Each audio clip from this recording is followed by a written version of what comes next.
Good afternoon, everyone. It's The Clash there, Janie Jones, and it's Martin Freeman standing in for Stephen Merchant, who is otherwise indisposed this afternoon.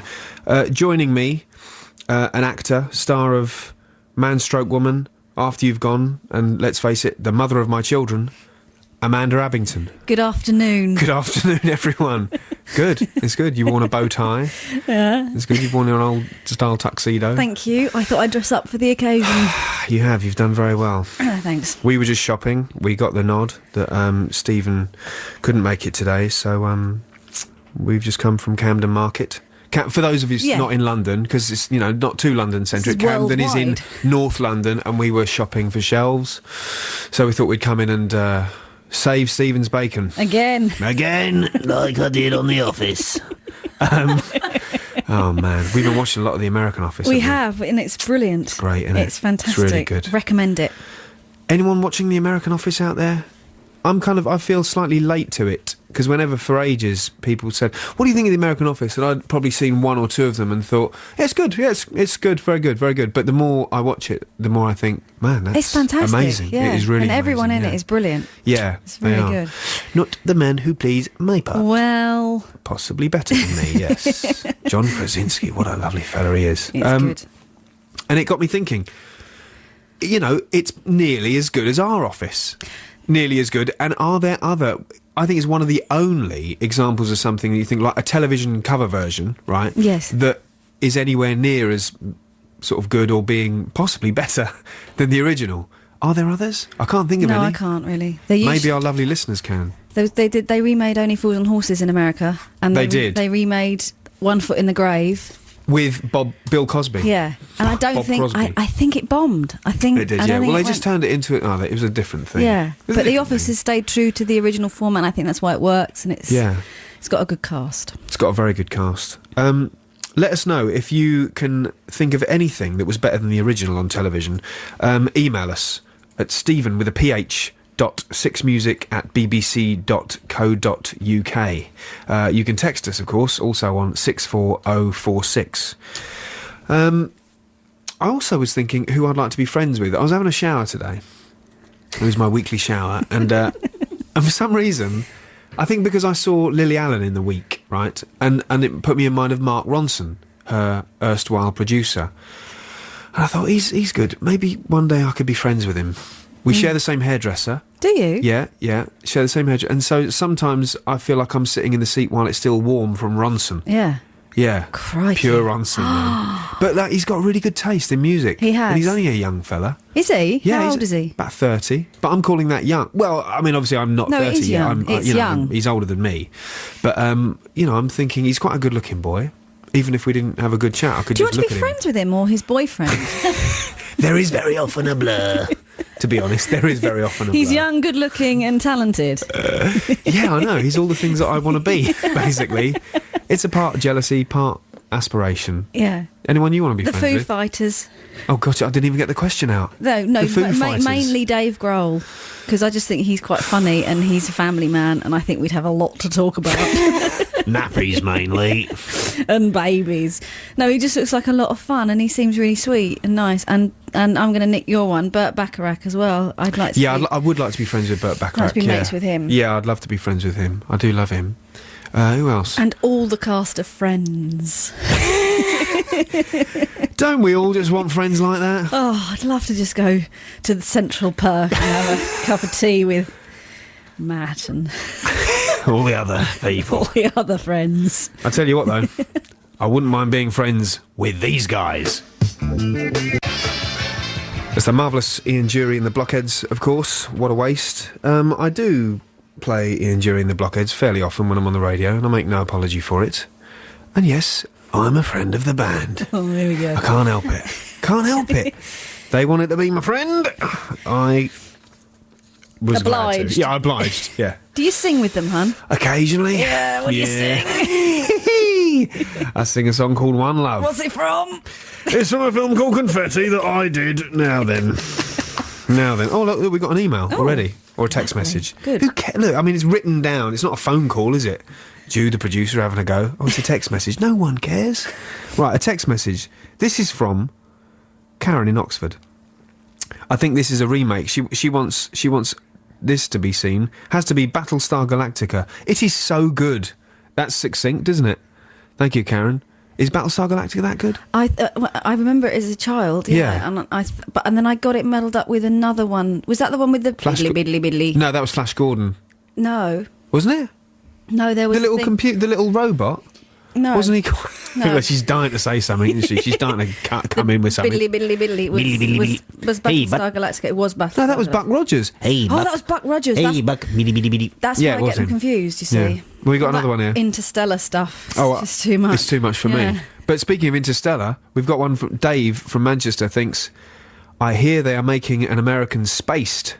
God no. I heard that actually. Yeah? Yeah, I heard that rumour on the internet. Really? Yeah, didn't hear it. Spaced, I think, one of the most underrated shows we ever produced. A fantastic show. Yeah. I'd like to see an American version, see what they could do with it. Yeah. Mainly I'd like to see it. Because Peggy would be in the money. I wouldn't eat. Maybe you could buy another round. It says, Dave also says, Golden Girls versus Brighton Bells. No contest. Quite right, Dave. Yeah. Golden Girls, I love. I genuinely love Golden Girls. It's brilliant. Who was in Brighton Bells? Was it Sheila Wendy Hancock? Craig. I think Sheila Hancock might have been in it. Yeah, and it wasn't Sheila Gish as well, the lamented Sheila Gish. I think it might have been. Yes, it was. But yes, it wasn't a great show. No offence, ladies. I'm sure none taken. I never really got into the Golden Girls. You really love it, don't you? And I do like it. I really think it's good. Yeah. Maybe I like it more than I should. I don't know. But one of your favourite programmes is Home to Roost. So. Look, can anyone help me out on this? Home to Roost started in 1985. Granada. John Thaw and Rhys Dinsdale. Rhys Dinsdale, both very good actors. John Thaw's son comes back. He's literally home to roost. He's 17. John Thaw doesn't like it.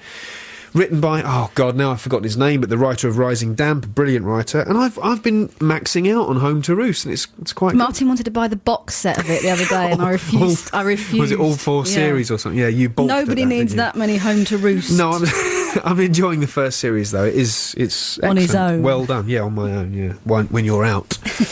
On the way here we saw Bluetooth, didn't we? Man with the Bluetooth. Bluetooth. What's the point? The blue thing in your ear. I just think. A, you're not that busy. No. B, you're not that important. C, you look like a C-O-C-K. Can you say that? I didn't. I spelled it. Right, and there's nothing wrong with a spelling bee on the BBC. I remember we were walking through Regent's Park once, and there was a couple. She was pushing a pram, and he was next to her. They both had Bluetooth headsets on, and they were both talking into them. I thought, just talk to each other. Yeah. Talk to the baby. Yeah, do something other than talking into a tiny little thing in your ear. I think, to be honest, even if you are that busy, you've got no business looking like an arch peckerhead. I think that's all right to say as well. You shouldn't be that busy that you're prepared to... Look, I know my clothes aren't to everyone's taste, but you look like an idiot. You look like a half robot person. We may be because you've got this thing coming at. Oh, well, good. I don't want Bluetooth people listening to this. They're not going to like the next song anyway. No, they'll hate it. They wouldn't have liked the last song. No, but I don't think. What sort of songs would Bluetooth people like? Here in my car, I feel sick. Oh, well, that's quite a good song. That is quite a good song. But they like all Crazy Frog. Crazy Frog and Kraftwerk. See, I'm not having it on Kraftwerk. No. I'm not having it. I'm not. I'll tell you who else I'm not having. The Boss, Bruce Springsteen. No, not having him. Not having him. Okay. And I know I'm inviting all and sundry to lambast me here. I know he's good, but is he that good? Slightly overrated in my opinion. I think he's overrated. Let us know what you think. Stephen with a PH .6music@bbc.co.uk or text us on 64046 if you think, like us, that Bluetooth should be outlawed, or maybe you've got a good argument why they should exist. Yeah, we're democratic. This next song is something that Justin and I talked about a few weeks ago when we stood in for Stephen. I was like, oh, that song Magpie, was it Traffic or something? And he quite rightly said that it was a version of the Spencer Davis Group, and it's just a cracking tune. Here it is. That's the Exciters and Tell Him. That was one of your choices, wasn't it, dear? Yes, it was. I got 4 choices today, and that was one of them. Don't tell Justin. He only gets 2. Yeah, as I said, he's not... He's not sharing my conjugal bed. Wow. Mind you, to be fair, since becoming parents, we're not either. Now, but that's another story. Yeah. Tell him you like that, don't you, Bob? I love that song. Yeah. It's a brilliant you song. You like a bit of girl group action? I do. Wow. I do. Yeah. It's that gets me going in the morning. It does, doesn't it? Yeah. Yeah. You were excited about playing that, weren't you? I was, You really wanted that on. I was an exciter. Gosh, that's good. This is why I got her on. Yeah. Joe and I dance around to that in the bedroom. Really? Yeah. Oh, it's lovely. It's a lovely He song. tells me to stop, Mummy. Yeah, our son doesn't like Amanda singing or dancing or generally expressing yourself in any way at all. No. If we ever sing together, he tells you to shut up. No, Mummy. Yeah, no, Mummy, don't. Thanks. He's only saying what I am thinking. Now, yeah, talking of being friends, I'll tell you another thing that came about. I went to see Nick Lowe with our friend Paolo last year, and went to see Nick Lowe on the South Bank.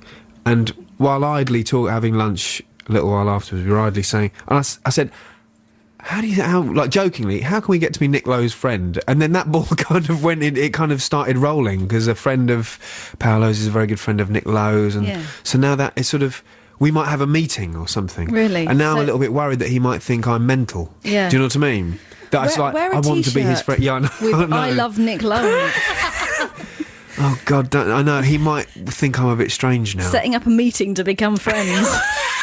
No, but you know that sort of thing, over a coffee, you think it's funny. Like, oh, now God, like, I wish I could be friends with Michelangelo. But now it's like, oh, the God. The wheels are in motion. Yeah, we might be having a cup of tea with Nick Lowe, and he might be a bit frightened. I would be. Yeah. So please, if you're listening, Nick, don't turn up. If you are listening, please don't think I'm all weird. Yeah, I'm really not obsessed by you at all.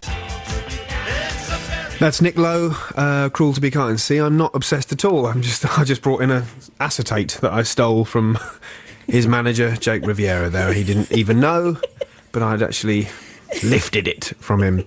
Sorry, Nick, I'm not really obsessed. Don't be frightened when I meet you in Bar Italia. Do not run off. Amanda Smith, stroke Abbington. I mean, what do you like to be called? Matter, anything. Freeman. Do it. In with me, Martin Freeman.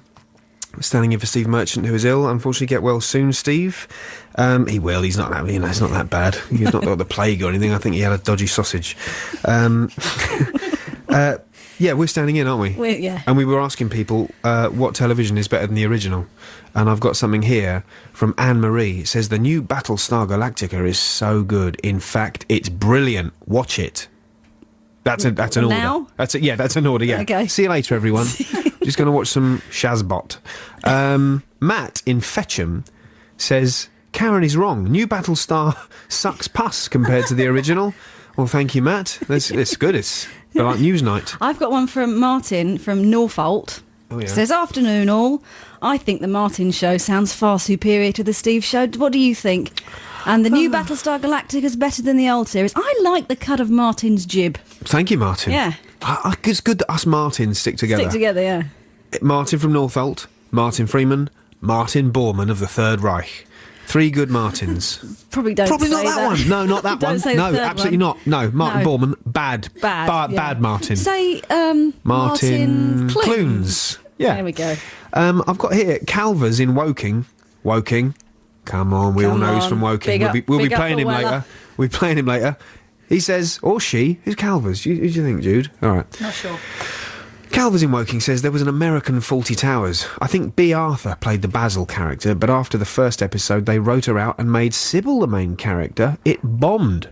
B. Arthur, of course, in the aforementioned Golden Girls, a true comedy genius, if ever I've seen one. And had a rather dubious rumour about her, didn't she? That she was a man, because she was quite very tall, quite statuesque and deep voice, yeah. And like most other men, she was genuinely funny, unlike most women. Sorry, come on, it's a joke. It's obviously a joke. I'm in a room full of women and I want to get beaten up. 3 of us are funny.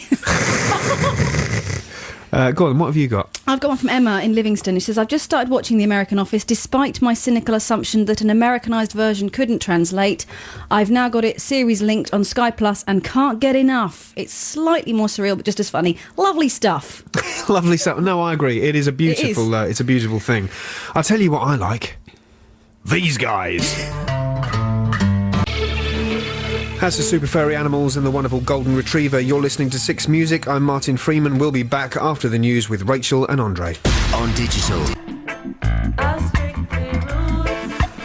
That's Althea and Donna, an Uptown top ranking from, 77? Early 78, maybe. Before the news, we had super furry animals and golden retriever.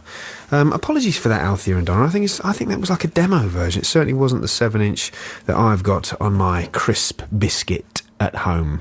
What's a crisp biscuit? It's a platter